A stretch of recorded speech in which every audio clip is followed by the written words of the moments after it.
Assalamualaikum warahmatullahi wabarakatuh. Selamat pagi mahasiswa Hukum Keluarga Islam semester 4. Kali ini akan saya berikan pengantar tentang hisab dan ru'yat. Sebelum kita mulai, kita awali dengan bacaan basmalah bersama. Bismillahirrahmanirrahim. Semoga tholabul ilmi ini menjadi sarana ibadah kita semua. Baik, yang pertama untuk pengantar hisab ru'yat perlu saya sampaikan bahwasannya ini materi saya lompati ya. Jadi seharusnya di awal ini kita membahas arah kiblat, waktu sholat, baru nanti terakhir hisab dan ru'yat. Tetapi saya melihat dari sisi keaktualannya, di mana sekarang sudah masuk ke bulan Sya'ban, artinya sebentar lagi kita akan menghadapi yang namanya hisab ru'yat awal bulan Ramadan.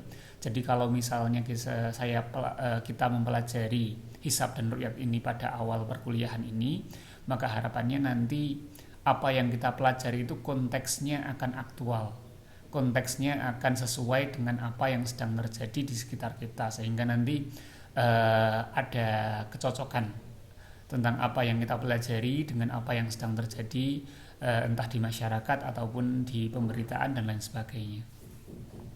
Baik, yang pertama mengenai pengantarnya dulu. Pengantar tentang definisinya. Kalau kita berbicara hisab, hisab itu adalah perhitungan secara astronomis matematis untuk menghitung kondisi-kondisi benda langit yang ingin sedang diamati. Misalnya kita berbicara awal bulan Hijriah, maka hisab ini dilakukan untuk mengetahui kondisi bulannya bagaimana, lalu berapa derajat ketinggiannya, sudut elongasinya berapa, lalu ijtima di jam berapa, dan lain sebagainya. Itu namanya perhitungan-perhitungan astronomis matematis juga sebetulnya ya. Lalu kalau ru'yat itu dia merupakan pengamatan observatif. Pengamatan observatif di mana kalau di Nahdlatul Ulama, pengamatan observatif ini bersifat birro'yi ya. Artinya ru'yah bil fi'li atau melihat dengan mata kepala, bukan melihat dengan ilmu, bukan melihat dengan perhitungan, tapi ru'yah bil fi'li. Ru'yah bil fi'li ini dia nanti menggunakan mata pengamatan secara langsung.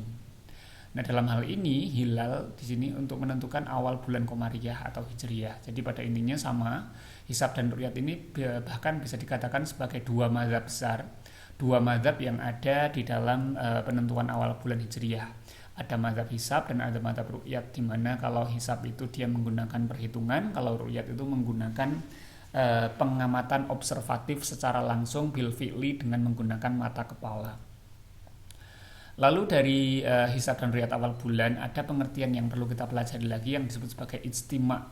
Ijtima atau bulan baru atau new moon atau konjungsi atau nama lainnya juga bisa dikatakan sebagai lunasi ya.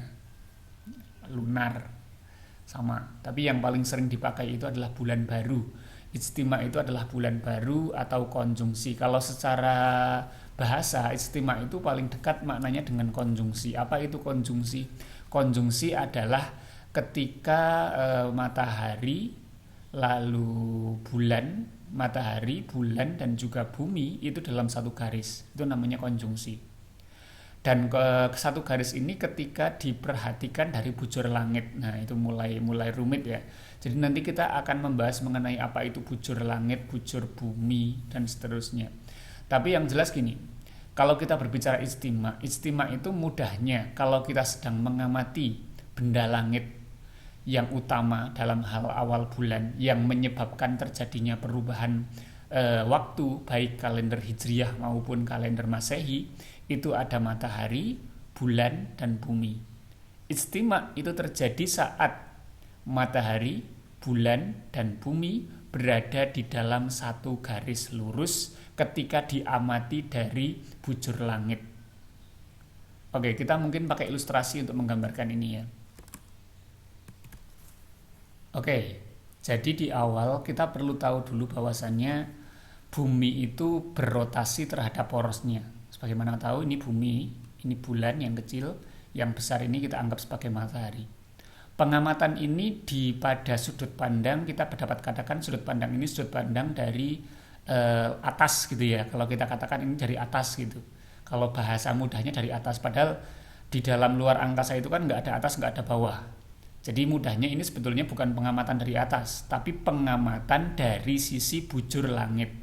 Jadi bujur langit itu mudahnya sebagaimana ketika kita anggap matahari, bumi dan juga bulan itu sebagai bola, maka kita lihat dari atas. Itu kita dikatakan sebagai melihat dari sisi bujur langit.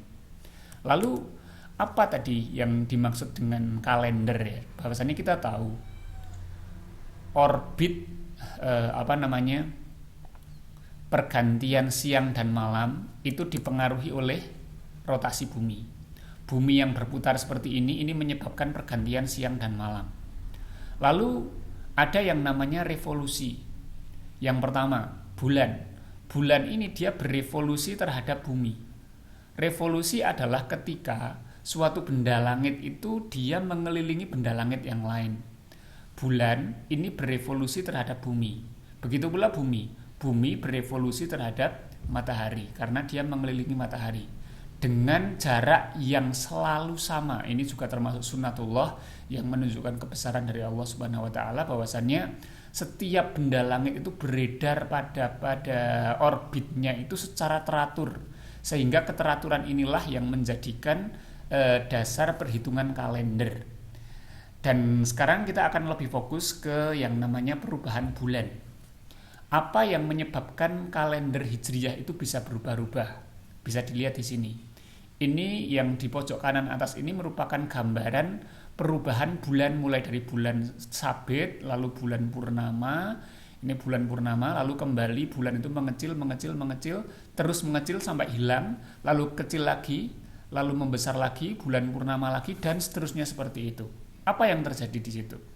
Yang terjadi adalah ketika, kita hentikan di sini, stop. Nah, ini disebut waktu menjelang masa ijtima, yaitu matahari, bulan, bumi hampir satu garis. Kenapa saya katakan hampir satu garis? Karena memang belum lurus ini. Kalau kita tarik garis lurus di sini, ini belum lurus antara matahari, bulan, dan bumi. Sehingga di sini pun masih ada cahaya bulan yang terlihat. Lihat, kalau misalnya kita anggap ini sebagai kalender, bisa dikatakan ini mungkin kalender tanggal 26 atau 27, tanggal tua lah ibaratnya.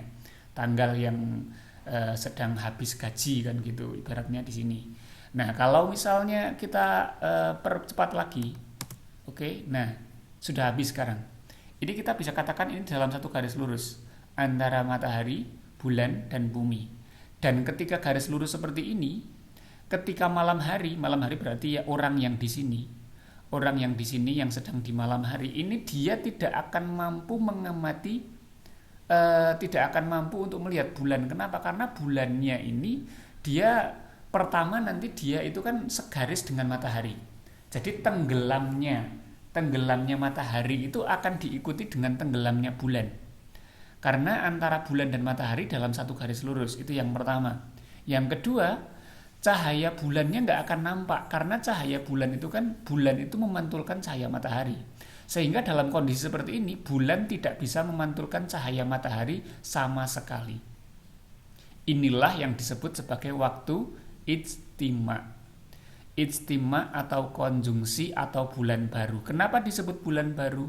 Karena di masa inilah akan berganti dari bulan hijriyah yang satu ke bulan hijriyah yang lain. Jadi satu putaran bulan terhadap bumi itu satu bulan hijriyah. Misalnya kita anggap ini misalnya bulan Sya'ban misalnya. Sya'ban berputar bulan terhadap bumi satu putaran. Bulan pun ini akan menjadi bulan purnama, lalu kembali lagi ke titik awal. Maka ketika di titik ini sudah akan berganti menjadi bulan Ramadan. Jadi satu kali putaran bulan terhadap bumi ini disebut satu bulan. Dan ini tanggal tua dari bulan Sya'ban misalnya. Lalu sudah selesai bulan Sya'bannya, ini sudah satu garis. Lalu ketika bulan bergeser sedikit akan muncul yang namanya, inilah bulan baru. Bulan baru yang dikenal sebagai hilal. Hilal atau bulan baru yang disebut, kalau misalnya kita anggap ini Ramadan, berarti ini adalah hilal bulan Ramadan. Jadi hilal bulan Ramadan itu terjadi setelah Sya'ban selesai. Dan itu tepat terjadi setelah ijtima. Maka penting sekali ketika seseorang ingin mengetahui bulan baru atau ingin mengetahui tanggal 1, entah 1 Hijriah dari bulan Ramadan, Dzulhijjah atau Syawal, maka dia harus tahu dulu ijtima. Ijtima itu apa? Ijtima adalah kondisi ketika matahari, lalu bulan dan bumi dalam satu garis seperti ini. Nah, ini namanya ijtima. Dan saat ijtima, bulan tidak akan bisa teramati sama sekali karena bulan tak bisa memantulkan cahaya matahari. Dan ketika bergeser sedikit, maka akan muncul yang namanya hilal. Hilal atau tanggal 1. Hilal atau tanggal 1. Makanya kalau di Jawa ada yang alise itu nanggal sepisan gitu. Artinya apa? Ya seperti halnya bulan ini. Seperti halnya bulan sabit yang sangat kecil ini.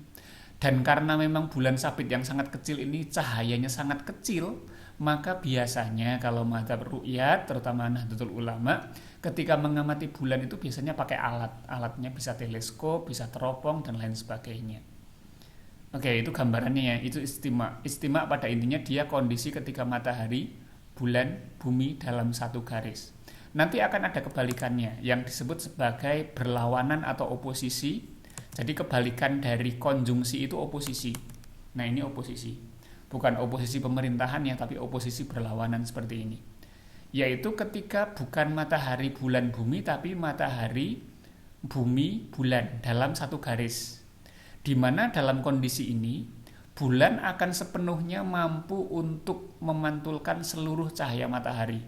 Karena dalam kondisi ini, dia berhadapan langsung dengan matahari ketika buminya malam hari.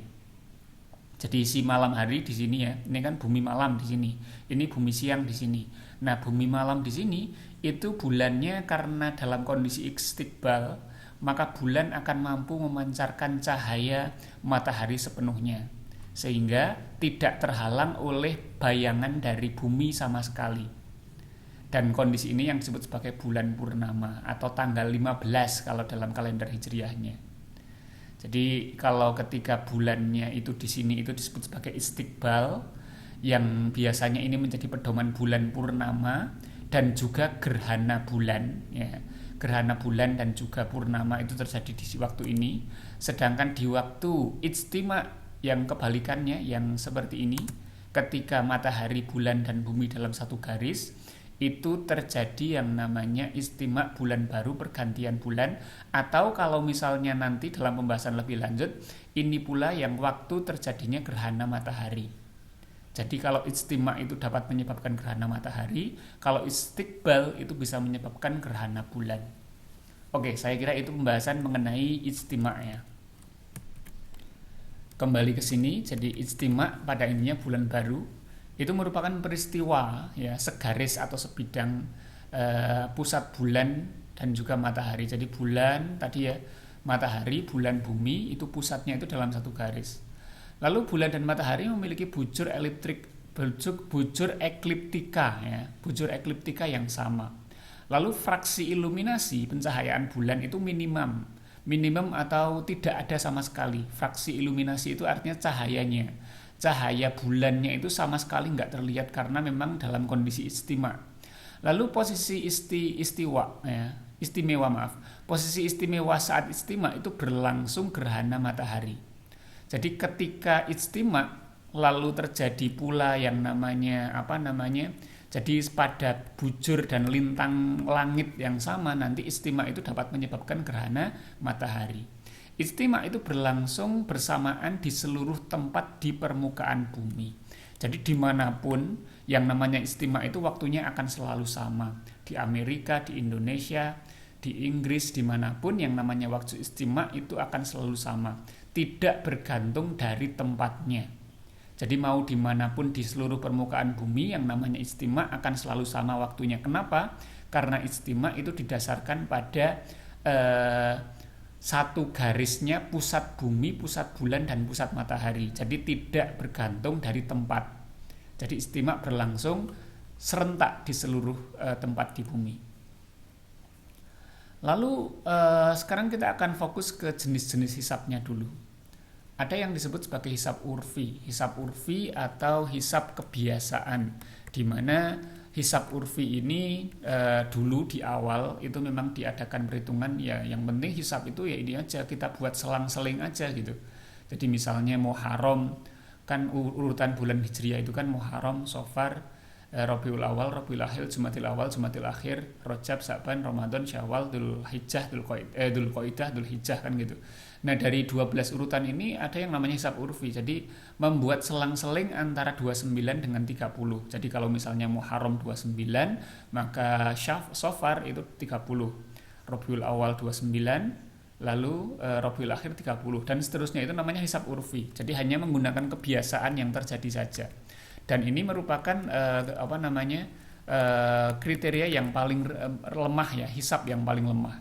Lalu ada yang namanya hisab istilah, yaitu hisab urfi dengan ralat kabisat. Jadi di dalam kalender Hijriah pun ada yang namanya kabisat. Nanti masalah kabisat ini kita bahas ketika membahas mengenai kalender Hijriah secara spesifik ya. Tidak sekarang kita bahas. Tapi yang jelas di dalam kalau misalnya ya kita bilang kabisat itu kan kalau di kalender Masehi itu terjadi ketika tahunnya itu bisa dibagi 4. Jadi misalnya tahun 2000 atau 2020 itu kan bisa dibagi 4. Maka karena bisa dibagi 4, maka pada bulan Februarinya ditambah 1 kan gitu. Itu namanya hisab urfi yang sudah dikoreksi kabisat gitu. Tapi kabisat dalam kalender Masehi. Kalau dalam kalender Hijriah itu terjadinya bukan 1 kali dalam 4 tahun. Kan kalau dalam Masehi itu terjadinya 1 kali dalam 4 tahun yang namanya tahun kabisat itu. Tapi kalau dalam bulan Hijriah terjadinya adalah 11 kali dalam 30. 11 kali dalam 30 tahun. Jadi dalam 30 tahun terjadi 11 kali tahun kabisat. Tapi untuk kabisat kita bahas nanti waktu membahas kalender Hijriah. Lalu ada yang namanya hisab takribi. Takribi itu dengan menggunakan pendekatan dengan ketelitian yang rendah, di mana pendekatan ini pakainya itu sudah pakai pendekatan yang sudah pakai keilmuan astronomi ya. Lalu ada yang namanya hisab hakiki dengan menggunakan rumus yang lebih sempurna, penggunaan alat bantu hitung seperti halnya kalkulator dan lain sebagainya. Jadi mudahnya ini sudah melibatkan rumus matematika yang lebih kompleks, lebih sempurna. Itu namanya hisab hakiki. Yang terakhir itu ada yang namanya hisab tahkiki, di mana hisab tahkiki itu menggunakan rumus yang lebih sempurna dengan menggunakan bantuan komputer. Kalau kita pengen praktik hisab, mana praktik hisab yang kita lakukan, jelas kita pakai yang ini. Karena ini sudah ketinggalan zaman. Nggak zamannya kita pakai ini. Kita cukup, apalagi untuk hukum keluarga ya. Hukum keluarga itu nggak penting Anda tahu bagaimana rumusnya. Itu urusannya orang falak, urusannya orang astronomi sama orang matematika. Urusan orang hukum keluarga adalah mampu memahami. Jadi kalau pemahaman cukup Anda pakai komputer, selesai, bisa dapat hasilnya. Lalu Anda bisa membaca maksudnya apa. Itu namanya hisab tahkiki dengan menggunakan bantuan komputer. Lalu ada yang namanya hisab kontemporer ya, hisab kontemporer modern dengan menggunakan aplikasi. Ini nanti kita juga akan pakai. Ada yang namanya aplikasi WinHisab. Ada yang namanya aplikasi kalau di NU itu ada yang namanya falakiyah.nu.org.id. Nanti kita pakai aplikasi-aplikasi yang ada, itu pakainya hisab kontemporer. Hisab-hisab ini kita bisa katakan gini. Kalau ada yang tanya, kenapa kok orang NU pakai hisab? Jawabannya gini. Jawabannya sebetulnya NU itu juga ahli hisab. Bukan ahli hisab rokoknya ya. Tapi NU Nahdlatul Ulama itu sebetulnya ahli hisab. Tetapi kriteria hisabnya harus digabungkan dengan ru'yat. Tapi bukan berarti karena memakai ru'yatul hilal maka NU tidak memakai hisab. Tidak begitu. Justru hisab ini menjadi pedoman. Kapan warga Nahdliyin melakukan ru'yatul hilal itu ditentukan oleh hisab. Jadi kalau ada yang mengatakan warga Nahdliyin itu tidak ahli dalam perhitungan hisab, maka itu salah besar. Karena banyak sekali ahli hisab dari kalangan Nahdliyin. Bahkan banyak sekali aplikasi yang telah dibuat oleh kaum Nahdliyin terkait dengan hisab ini. Jadi jangan salah, jangan mengatakan kalau NU itu hanya tahu ru'yatul hilal, enggak sama sekali. NU itu justru menggunakan hisab sebagai dasar dan disempurnakan dengan menggunakan ru'yatul hilal. Nanti kita akan lihat bedanya dalam simulasi. Karena ada yang namanya kriteria hisab. Kriteria hisab adalah kriteria yang akan menjadikan penentuan mazhab-mazhab di dalam penentuan awal bulan. Jadi ada yang namanya kriteria MABIMS. MABIMS itu singkatan dari Malaysia, Brunei Darussalam, Indonesia, Singapura. Brunei ya intinya itu negara Asia Tenggara ya. Ada Malaysia, Singapura, Brunei, Indonesia. Dari negara-negara tersebut itu bersepakat tentang satu kriteria. Kriteria ini juga yang dianut oleh pemerintah sampai saat ini. Pemerintah Republik Indonesia menggunakan kriteria ini sebagai kriteria awal bulan, yaitu apa? Yang pertama, tinggi hilal itu minimal 2 derajat. Lalu jarak antara bulan dan matahari, maaf ini kurang ya. Jarak matahari dan bulan itu 3 derajat. Atau yang disebut sebagai sudut elongasi. Sudut elongasi atau jarak bulan dan matahari itu 3 derajat. Lalu yang terakhir adalah umur bulan dihitung sejak ijtima. Tadi kita udah bahas ijtima ya. Jadi sejak bulan baru sampai ijtima, sampai pengamatan, sampai maghrib lah mudahnya, kan pengamatan itu dilakukan waktu maghrib. Itu umur bulan itu minimal 8 jam.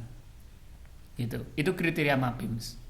Ini yang disebut sebagai kriteria imkanur ru'yat. Imkan itu kan artinya memungkinkan. Memungkinkan terjadinya ru'yat. Kalau Muhammadiyah itu kriteria yang dipakai adalah kriteria wujudul hilal. Kriteria hilal wujud. Wujud itu bagaimana? Asalkan hilal itu ketinggiannya sudah di atas 0%, maka kalau Muhammadiyah itu sudah tanggal 1. Mau itu terlihat atau enggak peduli. Yang penting sudah di atas 0 derajat. Itu sudah dikatakan sudah wujudul hilal. Kalau MABIMS yang dianut juga oleh pemerintah Republik Indonesia itu minimal 2 derajat ketinggiannya. Jarak bulan matahari minimal 3 derajat. Lalu umur bulan itu minimal 8 jam. Contohnya gini. Misalnya pengamatan bulan dilakukan di maghrib jam 6 sore. Lalu istimaknya terjadi jam 12 siang. Istimak itu kan tadi ketika bulannya mati kan, artinya bulan baru mau berganti dari bulan sebelumnya ke bulan setelahnya. Misalnya jam 12 siang baru istimak, berarti kan jam 6 sore ini bulannya baru berumur 6 jam. Maka dari itu, kalau misalnya baru seperti ini, maka itu tidak memenuhi kriteria MABIMS. Karena pada dasarnya kriteria MABIMS itu mensyaratkan umur bulannya 8 jam. Minimal 8 jam. Dan itulah yang yang dianut oleh MABIMS dan pemerintah Republik Indonesia sampai saat ini. Dan kalau NU bagaimana? Kalau NU pun sebetulnya hisabnya memakai imkanur ru'yat, memakai ini. Ini namanya hisab imkanur ru'yat ya, artinya menghitung tetapi memiliki kriteria minimal. Minimalnya bagaimana? Minimal tingginya 2 derajat, lalu jarak matahari bulan 3 derajat, lalu yang selanjutnya umur bulannya minimal 8 jam, dihitung sejak ijtima. Itu namanya imkanur ru'yat. Oke, sekarang kita bahas 3 kondisi hisab ya. 3 kondisi perhitungan atau kriteria hisab antara NU, Muhammadiyah, dan pemerintah. Oke, yang pertama. Apa yang terjadi ketika hilal di bawah ufuk? Di bawah ufuk ini artinya apa? Di bawah ufuk itu artinya dia hilalnya ketinggiannya itu minus. Ketinggiannya di bawah 0. Nanti kita lihat simulasinya. Ketinggiannya di bawah 0. Dan ini yang terjadi apa? Yang terjadi aman. Aman itu maksudnya bagaimana? Aman itu artinya antara NU, Muhammadiyah maupun pemerintah itu akan menghasilkan hasil yang sama. Istimbatnya sama. Istimbat awal bulannya akan sama. Kalau misalnya ditetapkan ketika tanggal 29 Sya'ban pengen mengamati bulan bulan Ramadan gitu kan, ternyata hilalnya di bawah ufuk, artinya hilalnya masih minus. Maka yang terjadi apa? Yang terjadi kalau hilalnya masih minus, maka yang terjadi pasti hilal tidak akan terlihat. Dan karena hilal tidak akan terlihat, maka hampir dipastikan NU, Muhammadiyah, dan pemerintah maka akan sepakat untuk melawan istikmal. Apa itu istikmal? Penyempurnaan bulan dari 29 menjadi 30 hari. Sehingga antara NU, Muhammadiyah, dan pemerintah itu hasilnya akan sama. Ramadannya akan bareng-bareng. Sya'bannya semuanya akan diistikmalkan menjadi 30. Lalu apa yang terjadi kalau misalnya hilal itu di atas 0 derajat tetapi di bawah 2 derajat? Antara 0 sampai 2. Misalnya terjadi satu waktu hilalnya itu ketinggiannya 1 derajat. Ketinggian hilalnya 1 derajat. Maka yang terjadi adalah hilal bermasalah. Bermasalah dalam hal ini maksudnya terjadi perbedaan antara Muhammadiyah, NU, dan pemerintah. Lalu di sini yang terjadi adalah Muhammadiyah itu sudah akan melakukan tanggal 1. Muhammadiyah sudah akan memberikan fatwa tanggal 1. Kenapa? Karena yang digunakan Muhammadiyah adalah kriteria wujudul hilal. Di mana kalau hilal sudah wujud, yaitu misalnya tanggal 1 derajat misalnya, atau setengah derajat saja. Setengah derajat itu kan di antara 0 dan 2. Maka sudah kalau menurut Muhammadiyah ini sudah wujud. Berarti besok sudah tanggal 1. Sehingga Muhammadiyah sudah lebih dulu melakukan perhitungan tanggal 1. Sedangkan NU itu nanti di akhir, nanti di hari berikutnya. Kenapa? Karena kalau NU itu nanti bisa dipastikan hilal nggak akan terlihat. Kalau hilal di bawah 2 derajat itu hampir dipastikan nanti hilal nggak akan terlihat oleh ru'yatul hilal. Begitu pula pemerintah, nanti pemerintah juga akan menetapkan, karena pemerintah kan pakainya imkan ru'yat. Jadi apakah mungkin hilal itu dilihat? Itu nanti akan dilihat dari tinggi hilal. Oh, tinggi hilalnya baru 1 derajat ini, nggak mungkin terlihat. Kalau ada laporan yang bisa mengatakan hilal terlihat, itu harus ditolak. Kenapa ditolak? Karena nggak memungkinkan ketinggian 1 derajat itu hilal bisa dilihat. Karena memang yang namanya hilal itu kan cahayanya sangat tipis. Kalau ketinggiannya itu hanya 1 derajat atau di bawah 2 derajat, itu tidak memungkinkan hilal untuk bisa dilihat. Itu menurut Mabims dan pemerintah. Kalau NU hampir bisa dipastikan, karena memang NU itu kan yang utama pakai ru'yatul hilal. Kalau di bawah 2 derajat, maka kemungkinan besar NU pasti di akhir. Tentu saja ini dipastikan setelah melakukan ru'yatul hilal. Oke. Lalu bagaimana kalau hilal di atas 2 derajat, misalnya 3 derajat, 4 derajat, atau 6 derajat gitu? Maka yang terjadi adalah hilal itu insya Allah akan aman. Aman itu maksudnya gimana ya? Kayak di atas. Jadi antara NU, Muhammadiyah, pemerintah itu akan sama. Sama bagaimana? Artinya, kenapa saya katakan insya Allah di sini? Karena kalau di atas 2 derajat, NU itu masih harus melakukan ru'yatul hilal. Nanti akan ada satu waktu di mana NU ternyata di Indonesia mendung semua. Apa yang terjadi kalau satu Indonesia mendung semua? Dari puluhan titik, biasanya ada sekitar 70 titik, kadang 98 titik pengamatan itu mendung semua. Maka kalau yang terjadi seperti itu, maka NU nggak akan menetapkan itu sebagai tanggal 1, maka akan dilakukan istikmal. Tapi kan kondisi seperti itu sangat jarang. Kondisi mendung di seluruh Indonesia itu kan sangat jarang. Boleh jadi mendung di Indonesia Timur dan Indonesia Tengah, tapi di Indonesia Barat itu masih bisa mengamati. Maka nanti kalau di Aceh ada yang bisa melihat hilal, maka satu Indonesia nanti akan sepakat semua kan gitu. Maka kalau di atas 2 derajat, jelas pertama Muhammadiyah pasti tanggal 1 karena sudah di atas 0 derajat. Yang kedua, pemerintah karena pakai Mabims, ya, kriteria Mabims tadi sudah di atas 2 derajat, maka juga memungkinkan dia untuk sepakat dengan tanggal 1 besoknya. NU pun demikian, karena sudah di atas 2 derajat, sangat besar kemungkinan hilal akan terlihat, sehingga NU, Muhammadiyah, pemerintah akan sepakat. Makanya penting banget untuk mengetahui ketinggian hilal. Apakah di bawah 0 derajat, apakah di antara 0 sampai 2, ataukah di atas 2 derajat. Ini nanti yang akan menjadi perbedaan pendapat antara NU, Muhammadiyah maupun pemerintah. Karena di sini pemerintah itu sebagai penengah, ya. Pemerintah itu sebagai penengah antara dua mazhab besar, yaitu mazhab ru'yat sama mazhab hisab. Kalau NU itu mazhabnya itu ru'yat walaupun menggunakan hisab sebagai dasar. Kalau Muhammadiyah menggunakan hisab murni, nggak pakai ru'yat kan gitu. Lalu nanti akan ada golongan yang lain. Golongan yang lain kalau dulu masih ada HTI, LDI dan lain sebagainya. Tapi kalau sekarang udah nggak ada. Nah, ini kaitannya sama bagaimana penetapan awal bulan dari kondisi hilal yang ada. Lalu sekarang kita melihat dari jenis kriteria hisabnya. Ya, kriteria hisab. Ada kriteria hisab yang pertama yang namakan imkanur ru'yat ya. Imkanur ru'yat itu pada zaman dulu ketika irtifaknya itu atau ketinggian hilalnya itu di atas 8 derajat. Lalu ada kriteria donjon ketika di atas 6 derajat.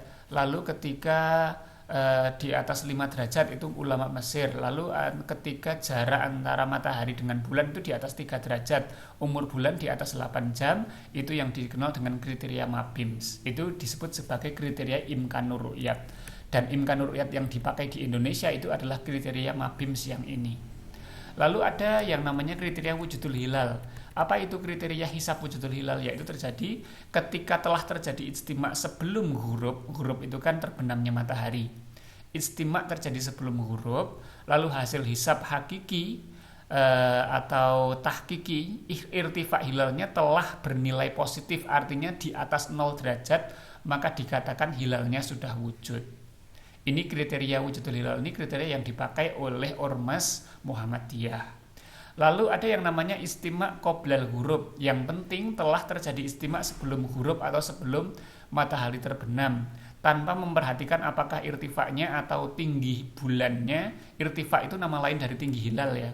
Tinggi hilalnya bernilai positif. Ini kriteria yang ketiga. Jadi ada 3 mazhab. Hisab pun ada mazhabnya. Jadi tadi ada dua mazhab ya besar ya. Mazhab hisab, mazhab ru'yat. Nah, hisab itu sendiri mazhabnya ada banyak. Ada kriteria imkanur ru'yat, ada kriteria wujudul hilal, ada kriteria istima' qoblal ghurub. Tapi kalau di Indonesia yang dipakai adalah irtifaknya itu, kriteria hisabnya itu adalah imkanur ru'yat, di mana imkanur ru'yat yang dipakai adalah imkanur ru'yat Mabims dengan kriteria sebagaimana yang kita bahas tadi.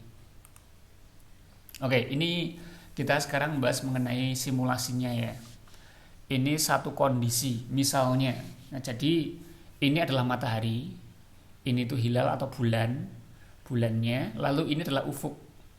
Ini digambarkan di pantai ya. Ini garis ufuk atau ya memang namanya garis ufuk itu paling enak itu diamatinya di pantai karena memang itu garis yang paling mudah terlihat. Garis horizon atau garis ufuk ini kita anggap sebagai pantai ini ya.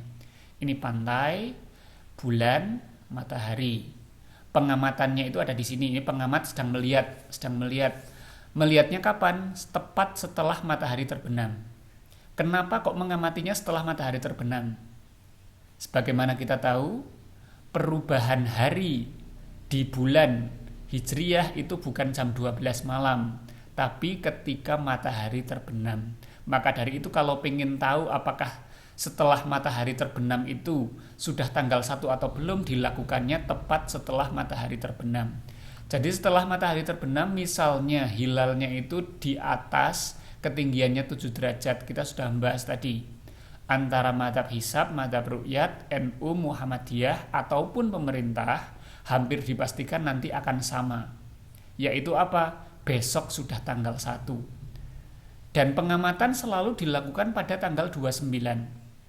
Misalnya 29 Sya'ban, pengen mengamati Ramadan, itu dilakukannya itu misalnya hari ini tanggal 29, maka nanti sore itu pengamatannya.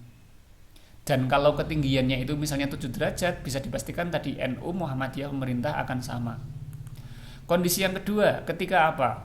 Ketika ketinggian hilalnya itu di atas 0 derajat, tetapi masih sangat kecil. Bisa dikatakan kalau segini itu baru setengah derajat ini. Cuma setengah derajat. Artinya apa? NU sama pemerintah hampir dipastikan belum akan melihat hilal. Karena ketika matahari tenggelam, ini kan cahaya di sini masih terang sekali ini. Di atas ufuk masih terang. Kalau bulan hanya segini, ini hilal nggak bisa diamati.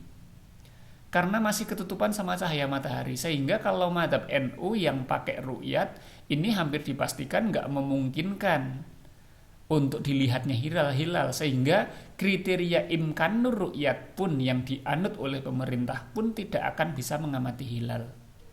Sehingga dalam hal ini ketika ketinggian hilal itu hanya sedikit, itu hampir dipastikan Muhammadiyah pasti sudah tanggal 1 karena pakai hisab murni wujudul hilal. Tapi NU Muhammadiyah hampir dipastikan besok masih belum tanggal 1, atau yang dikatakan istikmal, menyempurnakan tanggal 29 menjadi 30 hari.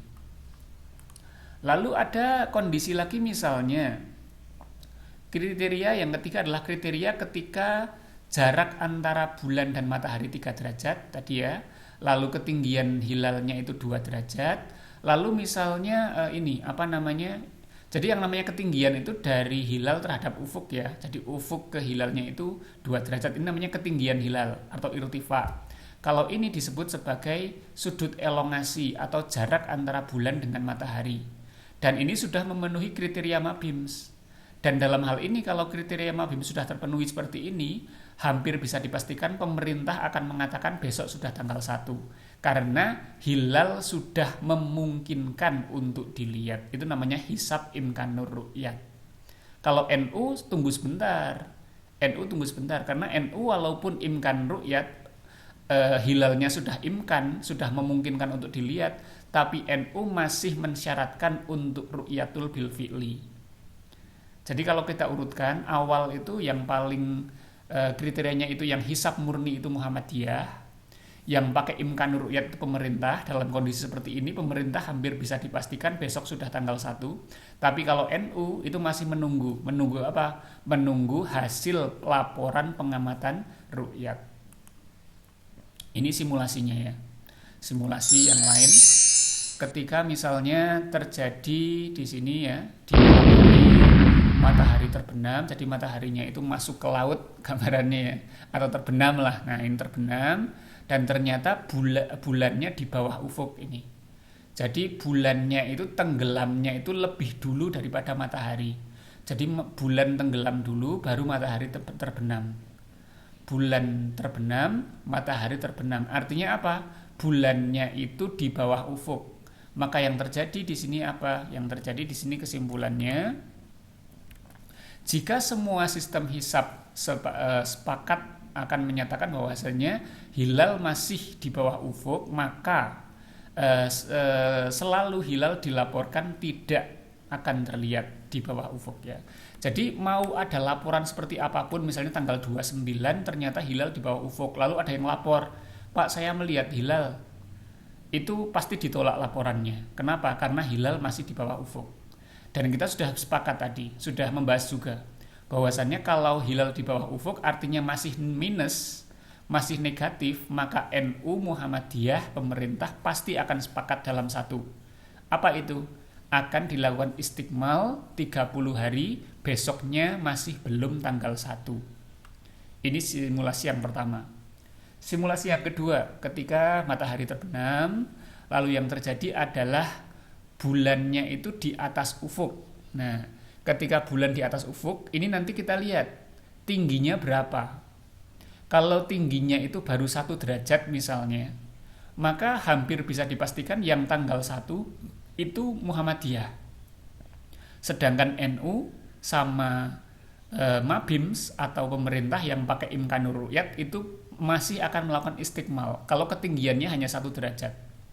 Tapi kalau ketinggiannya sudah di atas 3 derajat, di atas 2 derajat, elongasinya di atas 3 derajat, lalu umur bulannya sudah lebih dari 8 jam, pemerintah sudah imkanur ru'yat. Artinya apa? Besok sudah tanggal 1. NU kemungkinan besar juga akan tanggal 1, karena kalau sudah di atas 2 derajat ketinggiannya, hampir dipastikan kemungkinan besar hilal akan terlihat. Kenapa kemungkinan besar? Karena pengamatan ru'yatul hilal di seluruh Indonesia itu sangat banyak.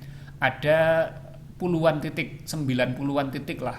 Kalau mengamati semua, itu kemungkinan besar hilal akan terlihat, walaupun hanya 1 pengamat saja yang melihat. Jadi misalnya di Indonesia ada 100 pengamat, yang lapor hanya Kiai A yang dari Jombang misalnya. melaporkan sudah melihat hilal. Itu laporan itu tetap akan menjadi laporan yang dipertimbangkan oleh Nahdlatul Ulama dan bisa dianut oleh seluruh kaum Nahdlatul Ulama di seluruh Indonesia. Oke, itu kondisi yang kedua. Lalu ada kondisi yang ketiga ketika misalnya hilalnya itu tingginya tak rendah ya. Kalau yang tadi kan tinggi di sini ya, artinya hilal memungkinkan terlihat sehingga nanti atau kita ke sebelumnya dulu, ke yang sebelumnya. Nah yang ini ya, yang ini itu kan hilalnya itu tinggi, hilalnya tinggi. Kalau yang tinggi seperti ini, misalnya di atas 2 derajat, maka NU Muhammadiyah pemerintah akan sepakat besok tanggal 1. Lalu kalau yang ketiga, kondisi yang ketiga adalah kondisi ketika hilal di atas ufuk tapi ketinggiannya itu masih rendah. Nah dalam kondisi ini nanti akan terjadi perbedaan.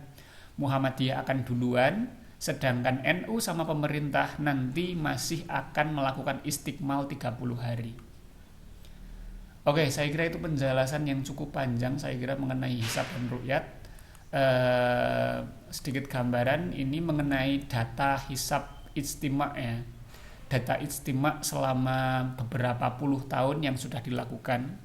Kita akan mencoba untuk meramal ya bahasanya, untuk memberikan gambaran bahwasanya dari ijtima itu kita bisa meramalkan tahun ini bagaimana gitu. Ini ijtima Ramadan, ini ijtima Syawal. Hanya dari istimanya saja ya ini ya. Lalu ini ijtima Dzulhijjah. 25 tahun dari tahun 1420 atau 99 sampai tahun 2023. Nah, di sini tahun 2022 warnanya merah. Kenapa warnanya merah? Seperti yang saya bilang tadi, di sini nanti akan ada masalah ini warna merah. Karena di warna merah ini akan terjadi perbedaan antara NU Muhammadiyah dan pemerintah. Biasanya nanti akan terjadi 1443 ya tahun 2022. Oke. Ini warna merah di bulan Ramadan. Kalau Syawalnya alhamdulillah nanti barengan insya Allah. Kalau Dzulhijjahnya barengan. Itu di tahun 2022. Jadi di tahun 2022 nanti yang akan berbeda itu ada pada Ramadannya. Kita bisa lihat di sini ya. Kita coba analisa.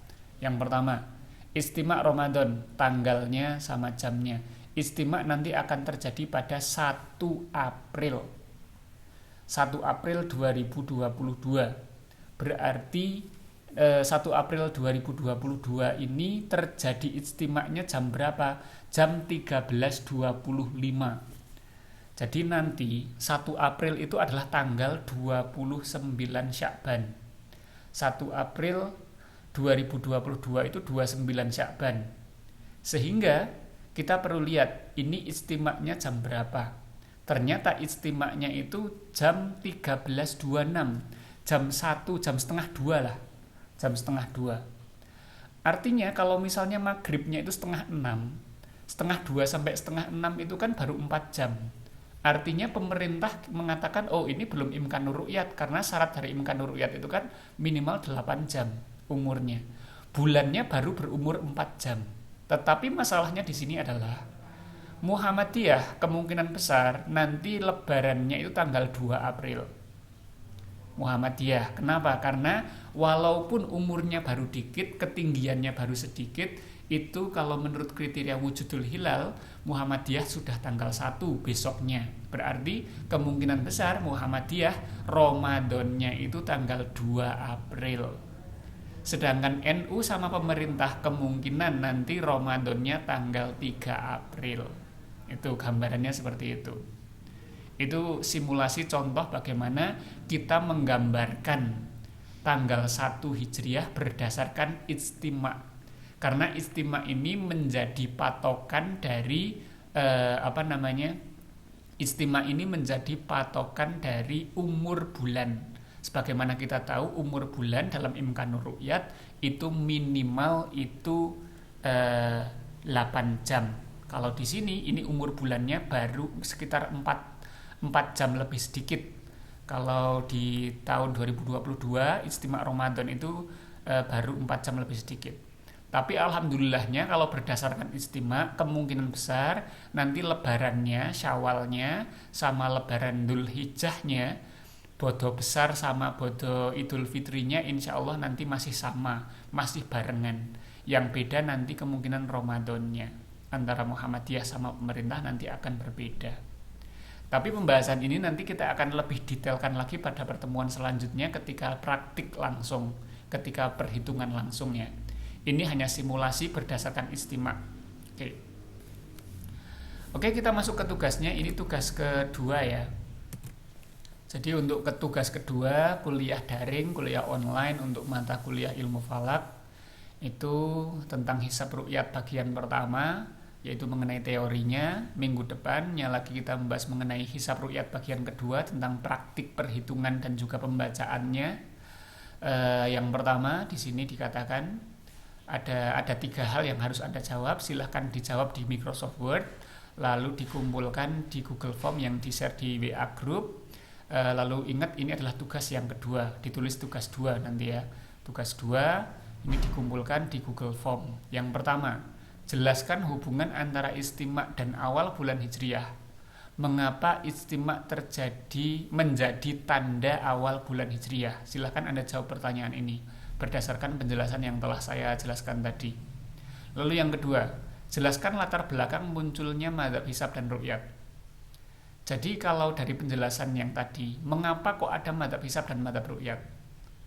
Mengapa kok terjadi perbedaan antara hisab dan ru'yat? Itu sudah saya jelaskan juga tadi, ketika ketinggian hilalnya 0, di bawah 0, ketika di antara 0 dan 2, ketika di atas 2, itu sudah saya jelaskan. Nah, Anda jelaskan coba latar belakangnya, motivasinya, alasannya, mengapa muncul 2 oposisi atau dua pertentangan antara mazhab hisab dan ru'yat. Lalu yang ketiga, jelaskan mengenai kriteria awal bulan untuk pemerintah RI yang menggunakan imkanur ru'yat, kriteria MABIMS ya. Jelaskan mengenai kriterianya. Yang 3 tadi silahkan dijelaskan, diketik di Microsoft Word, lalu dikumpulkan di Google Form yang di-share di WA Group. Saya kira itu untuk pertemuan kedua daring, tugas kedua daring untuk kali ini. Kurang lebihnya mohon maaf. Assalamualaikum warahmatullahi wabarakatuh.